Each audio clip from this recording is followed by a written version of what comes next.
all, you're just another brick in the wall.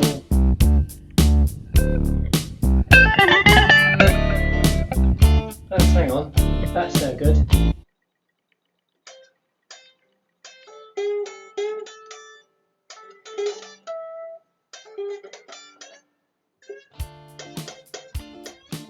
Hello YouTube.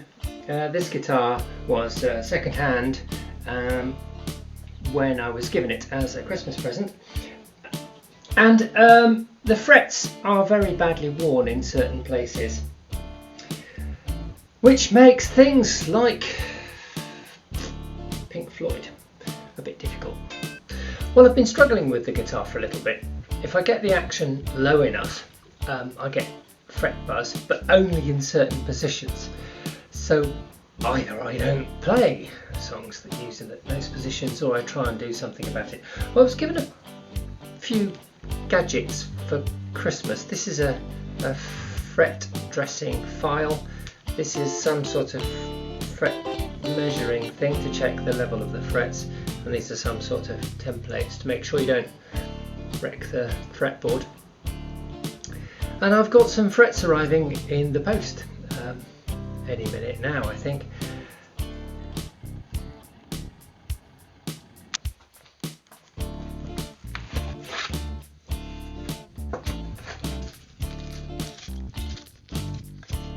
Frets is the first trauma, trying to arrange 24 frets in order of size. That wasn't an easy task.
I've got some high frets that I haven't bashed in well enough, and I've marked them with a Sharpie where they're too high.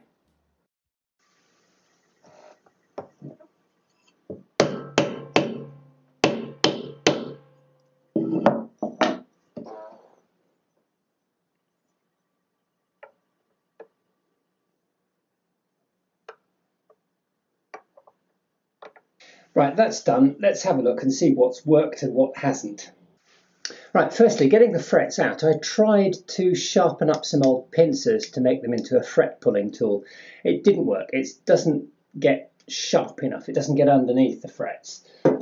I sharpened up some snippers in the hope that that might help as well. Slightly helpful, but not really good enough to do the job of lifting the fret to start off with. A simple craft knife was quite good at getting underneath the frets to start them moving, and once they start moving, they're relatively easy to lever out. In the process of using a craft knife to lever up the frets, I have inadvertently relicked my Strat. I think if I were doing it again, I would put some tape over the fretboard to reduce the risk of marking the fretboard. Sorting the frets into order was a little bit difficult, so I drilled some holes through a bit of wood, screwed it to another bit of wood, and I was able to line up the frets into sequence. When the new frets go in, they have to be hammered all the way in. They can't you know, stick up a little bit. They've all got to be hammered, and they're made in that particular shape so that you can, you know, you can see that they're designed to be. Is that going to focus? Yeah, it might do. There we are, sort of focused. They are designed for the flat bit to fit flush onto the fretboard. So that means that the fretboard has to be slightly smoothed off, very gently smoothed off where the frets get pushed in, and then you have to remember to brush out all of the debris that ends up down in the gap that's left. Now, I didn't do that. I just brushed off the surface of the fretboard, and as a result, when I put the new frets in, some of them would not go all the way down, not easily. I had to hammer them pretty hard. Now, in hammering the new frets in, I didn't want to use a metal hammer because I didn't want to flatten off the tops of the frets. They're supposed to be domed. So I used a combination of a sort of sacrificial piece of wood and a makeshift hammer, which is just a chunk of wood. And that works perfectly well.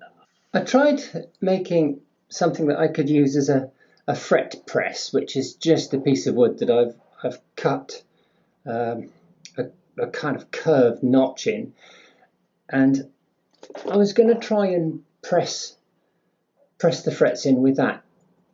No, it doesn't work. But the other side of that, in order to avoid damaging the neck, was a curved piece of wood with a bit of gaffer tape, duct tape on it, so that protected the other side of the neck, and that worked really well.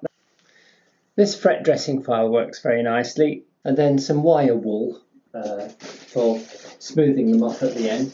That's also quite successful.